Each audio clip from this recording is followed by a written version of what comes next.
So much to tell in so little space. What not to do. Suffice it to say that I, through my lack of initiative for bonding, turned my marriage into a roommate relationship. My wife could not stand this after 16 years, and I, in many ways, cannot blame her. And decided to lose a bunch of weight, do self-improvement, and go looking for someone to pay attention to her. He is a long-distance friend, but now she has gone 2 states away to visit him for a couple of weeks. Just prior to this, she announced that she wanted a separation.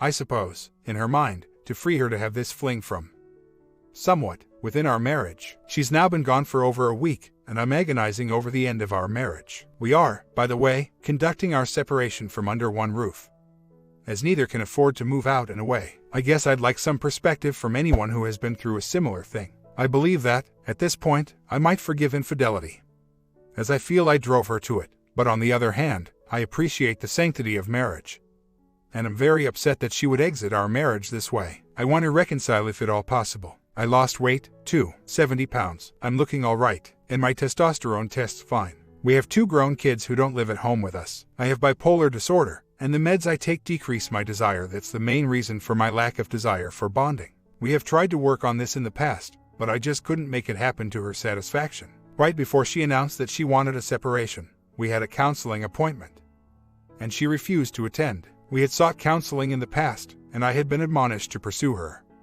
but I guess I never did, at least not to her satisfaction. She truly feels that things cannot get better, and at this point, I'm not sure how they could. I blew it, and now I'm paying. When she returns, she will have to face up to her family, our kids, the church, etc. This will be a rude awakening, for sure. But right now, while she is away, you're right, she's suffering nothing other than possible pangs of guilt. I would not be personally edified by exposing her any further.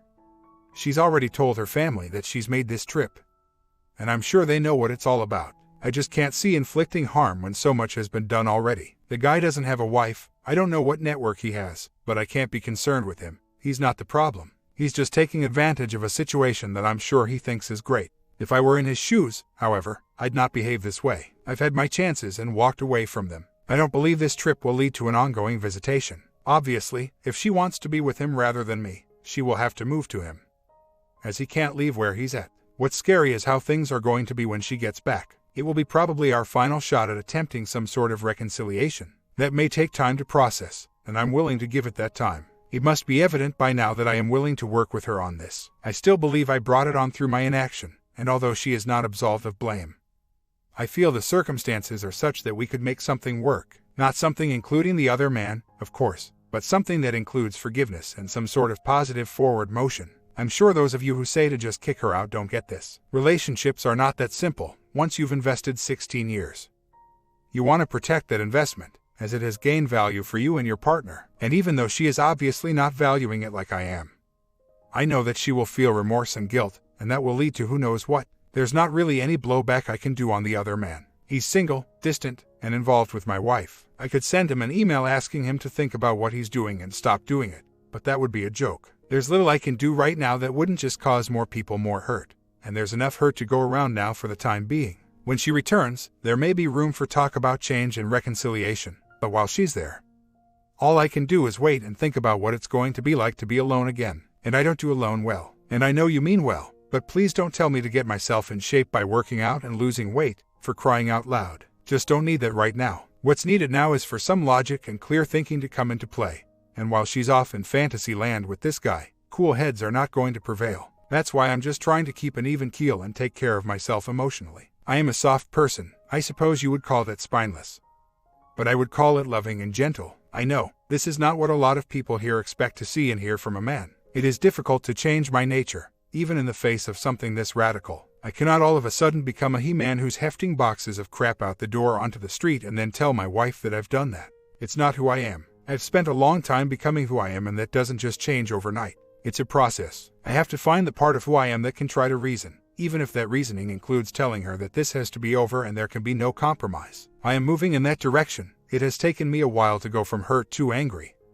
But I am now angry. But I am not in control of her behavior.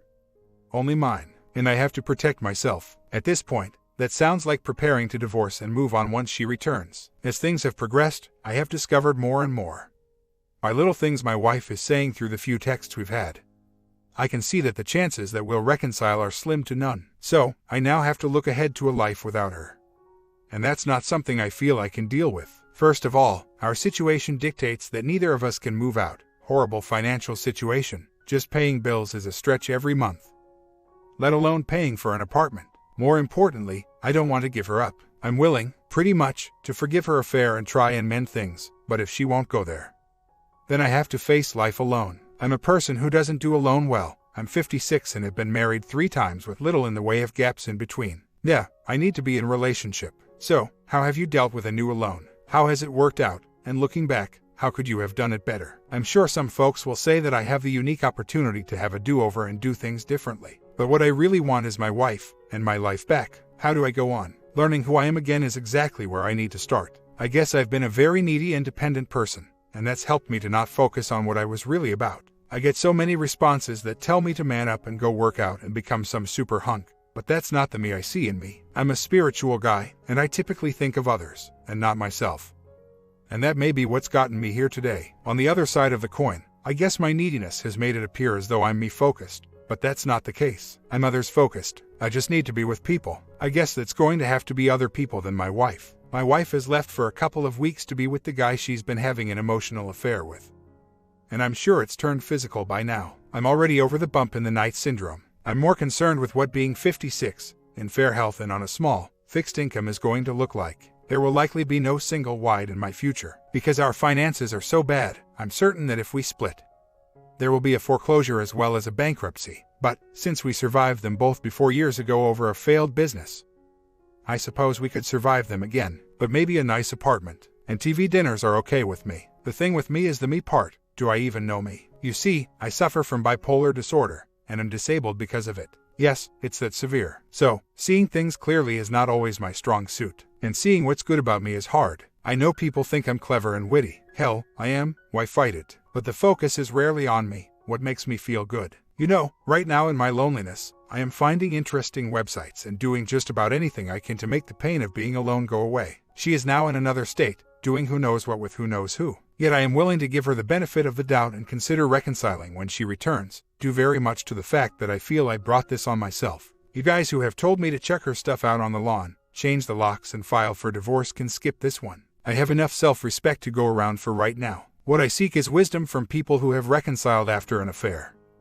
How their relationships changed, and how things are now different. I know that this is an unusual situation. That's why I need unusual help. She will return in a few more days. The last thing I'm going to do is send flowers or follow her around like a puppy dog. Seems a lot of people here read me like that, but that's not my mo at all. I will do the 180, and although I'll not be having divorce papers waiting on the table when she gets home, I will make it clear that she will have had to come to some sort of epiphany that she's done something so wrong and should be remorseful about it.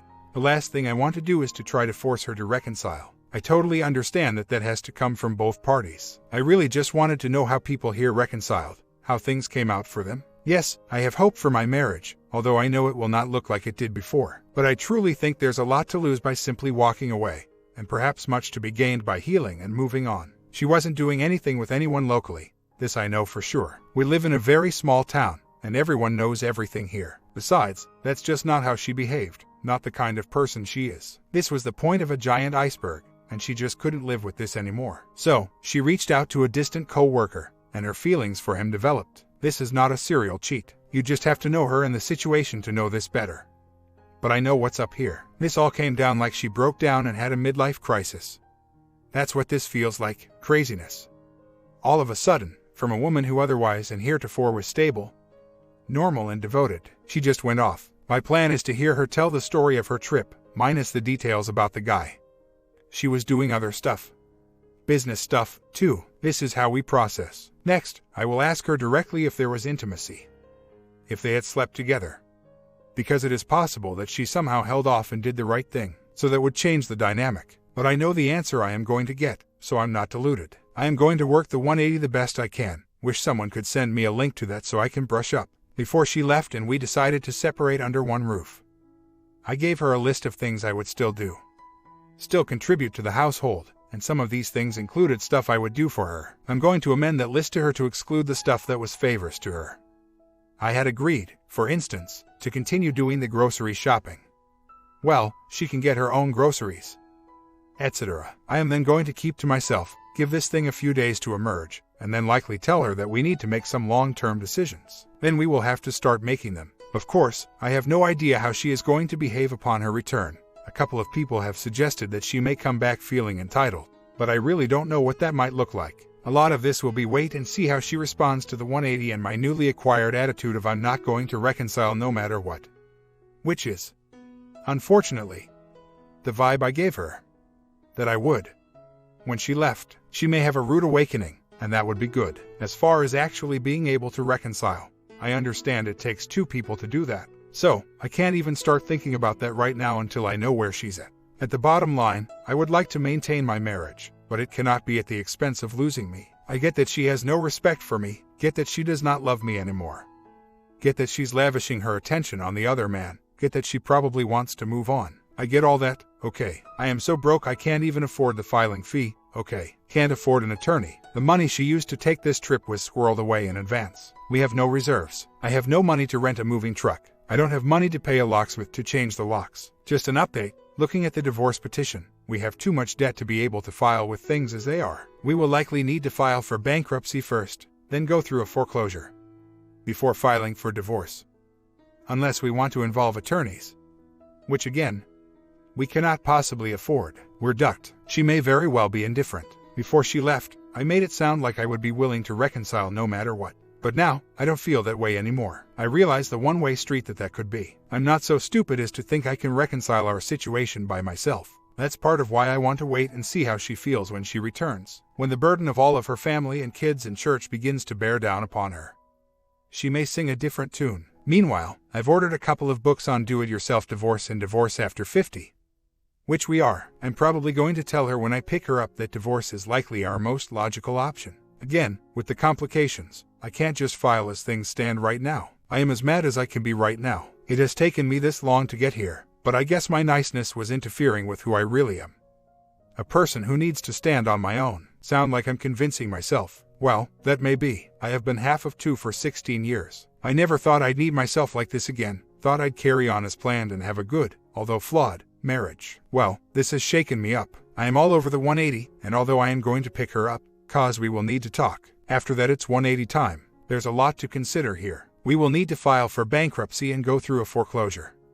And I'm not sure where this all fits in concurrent with a divorce. I do have the papers available, but what I've found for do-it-yourself divorce does not allow for the complications we have. I can only do so much, and the main thing is to salvage myself and self-respect. I cannot even think about how I behave will impact her. I'm too mad at her right now. She will see that I'm different, and if she's attracted to that, well, big whoop. I don't know that there's any way to make this work anymore. It's taken me 2 weeks to go from I'll reconcile no matter what to I don't know if I even want to reconcile now. I've processed this all out in the open with you people, and along the way, I've seen hurtful and helpful stuff. In the end, if I make it out of this nightmare alive and okay, I guess I will have accomplished something. Today, WW returns. It will be some sort of D-Day, in a way, and I am trying to be ready for it. She returns saying that she did not sleep with the guy. Comments: there is no way in hell that your wife stayed with that man for 2 weeks and didn't sleep with him. None. Wasn't one of her primary reasons for being unhappy in the marriage the fact that the two of you had little to no physical life? That means that she was starving for physical touch and intimacy. When you've been wandering the desert for weeks without water and you find an oasis, you drink. Do you think they played cards, had a lovely dinner,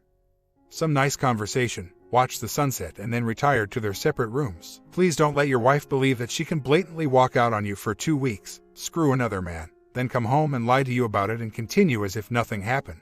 If she has no more respect for you than that, then please, please, please have it for yourself. If they didn't sleep together, then why go away for 2 weeks? In what marriage is it okay for one spouse to leave the other spouse behind to go on a fun-filled 2-week adventure with someone of the opposite gender? Not one. OP, it just isn't done. So, if she tells you she loves you, she's lying. Because if she loved you, she wouldn't have left you to be with the other man. And, if she's lying about loving you, she'll have no problem justifying lying to you about sleeping with the other man. Wives that love their husbands don't go on vacations with other men. Never. And if she says that she was thinking of leaving, but has had a change of heart, that's a lie, too. She stayed gone the whole 2 weeks. I don't think she's planning to leave you, now, based on what she's told you. I think she plans on having her cake and eating it, too. Unless, of course, her dear Platonic friend informed her at the end of the trip that she was nothing more than an extended 2-week booty call and now the party is over. So, your wife is going to tell you whatever it takes to appease you. Please think about yourself, OP. She sure as hell hasn't been for quite some time. OP responds, I have my wife back in town now. Everybody doesn't know every detail, and it's too much to explain everything in one paragraph. Unless it's an 11-pager. And I'm not up to that. Despite what I knew I would hear here, I stuck it out the best I could, but I work in a different realm, one where hope springs eternal. I know what my wife did and didn't do, and regardless, I'm willing to go forward with reconciliation. I hope that one day I can come back and tell you all about how it went, whether it was successful or not. Until then, I'm going to bow out and let you all try and figure out how I could be so stupid. But if I make this work, maybe I won't look so stupid. 1 week later, my wife has recently returned from an unsuccessful visit with her EAP, although she claims they behaved themselves during this visit, and she is now done with this. I still have many reservations about how things will go from here on out. She is going to her first counseling appointment today, and I am concerned that it will do harm rather than good. She will get to tell her side of the story to our counselor, who has already heard mine. When she returns, who knows what she will have to say about how it went. I have so many doubts about how this all might go, it's tearing me up inside. I faithfully executed the 180 for several days after she returned, and then she started wanting to have hugs. And I guess some of you would call me a wuss. Because I gave in. I love her so much and want her to work. So, I don't want to throw obstacles in the way of that. For us to reconcile, we have to regain the intimacy I withheld from her for most of our marriage. If I had to tender a question here for advice, I guess it would be, how far should you go?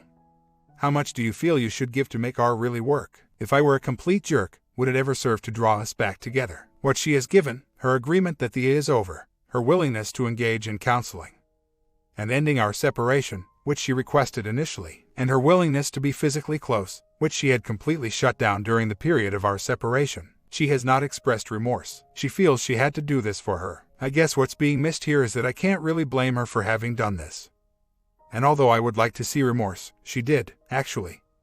Now that I think of it, express remorse during her absence. I might have done the same thing were I in her shoes. I have had an emotional affair, as well, some years ago, and she has not really gotten over that. So, there may be some retaliation going on here, too. Another part of the dynamic I haven't really painted here. So, I am a cheater, too. It barely dawned on me that I had cheated, too. It seemed like so long ago, and I thought we were past that. But I guess she's not. I feel she's never forgiven me completely, and that has been part of her drive for this. I'm not interested in walking more than halfway. My personal halfway is a long enough walk as it is. We will see if it's lip service or not, but I know that we both want to make this work.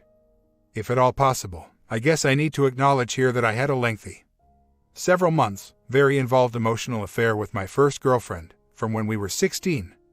A few years back, we emailed dozens of times a day, and, although she was more into it than I was, I engaged, and did the wrong thing. My wife discovered our emails, and I pretty much had a nervous breakdown in the fallout. I am a cheater. There, I said it. The underlying issues I have with intimacy are harder to work on, because current therapy methods concentrate on looking at what you are doing and making changes to that, rather than walking back through what might have caused the problem in the first place and dealing with it from there. So, I am hoping that marriage counseling with someone different from my IC will work that aspect and help my W and I to come to terms, and me to be able to step up to where I need to be. But that's really all within me, and I know that. What my wife did was wrong, there is no doubt, and what I did, too, was wrong. And of course, two wrongs never make a right. We are now a couple of weeks into reconciliation. We have rejoined each other in the same bedroom. I had moved to the basement when she told me she needed space. We are now working on this, drawing closer and talking about everything. She knows how badly what she did hurt me and has reassured me that she has no desire to look elsewhere. But she has reservations, for sure, about whether our intimacy is going to grow to where she needs it to be. I cannot blame her for this. It's what drove us apart in the first place. I can only work this aspect from my end and do everything I can to reassure her that my goal is to give her what she needs in this marriage that she was not getting.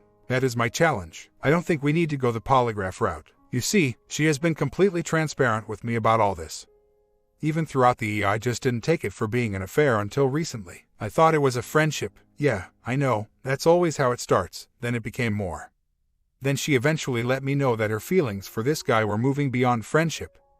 And that's when she asked for a separation. At that point, I knew that things were very wrong, and went through the 5 stages of grieving. And then she decided she wanted to see this guy in person and see if A, she wanted more than an E and B, whether she valued our marriage enough to return to it. So, I had several choices, and one was to wait it out. I did download divorce papers and was ready to present them if this thing had grown to be something that we couldn't get past. She has returned, and is still completely transparent, as far as I can see. I have not presented her with D papers because we are in the process of working things out, which is working pretty well so far, with everything going on this time of year.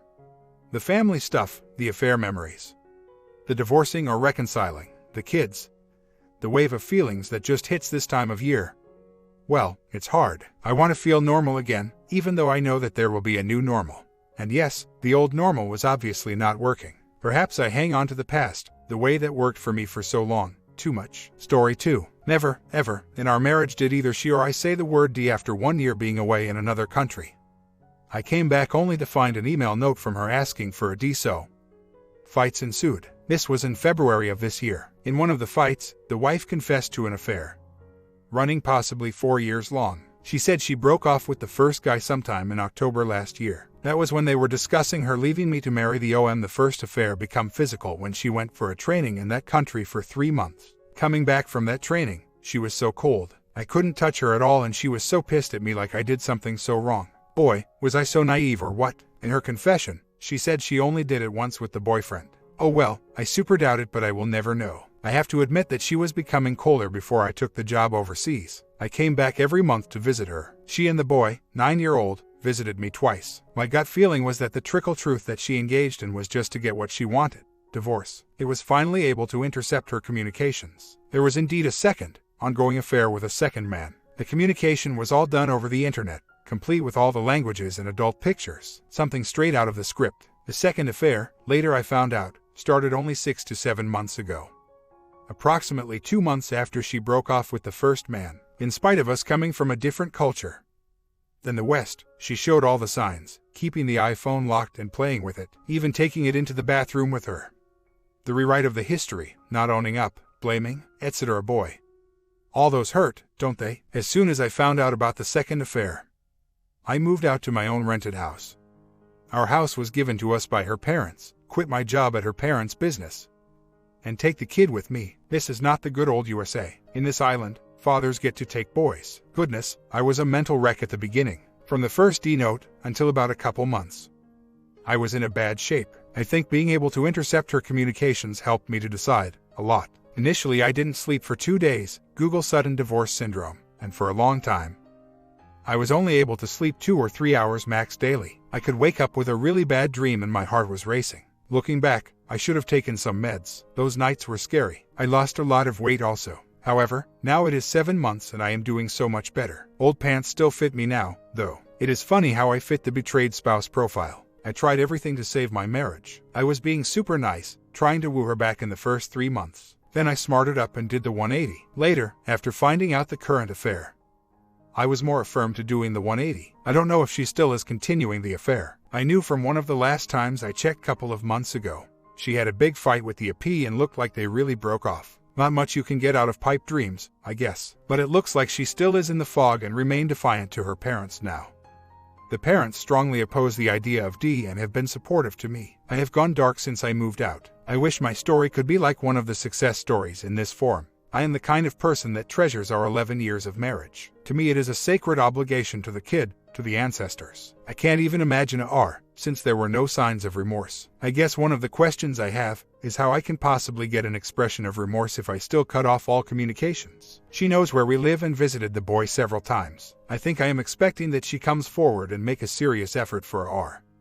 Did I answer my own question? Also, still in my head, does showing some NG traits have to result in something as fatal as this? I can only tell myself that this is all about her problems and not mine. In the meantime, I will steam forward, for a D marriage is not worth the piece of paper it is written on for her anyway. In retrospect, she did show the signs that point all these to be an exit affair. Yes, I may have some nice guy traits. So, I am working on it. I am trying to get away from feeling sorry for myself too much. My current concern is to move on from this temporary employment and find a decent steady job. I am an American-trained electrical engineer with extensive experience. I am confident I can make it. No, the D is not finalized yet. I guess I finally come to grips that this marriage will not survive. Why it takes so long for me to realize it, don't know. I treasure my marriage. In our country, divorce is frowned upon. I am not happy that now I am going to be in the statistics and we both have thrown our little human being into hell. Now I can only try to make sure that all his needs are met by trying the best father I can be and the best man I can be. A month later, letter signed. I went to her place today, what used to be our house, to get her to sign our separation letter. I've done some research and some paper legwork.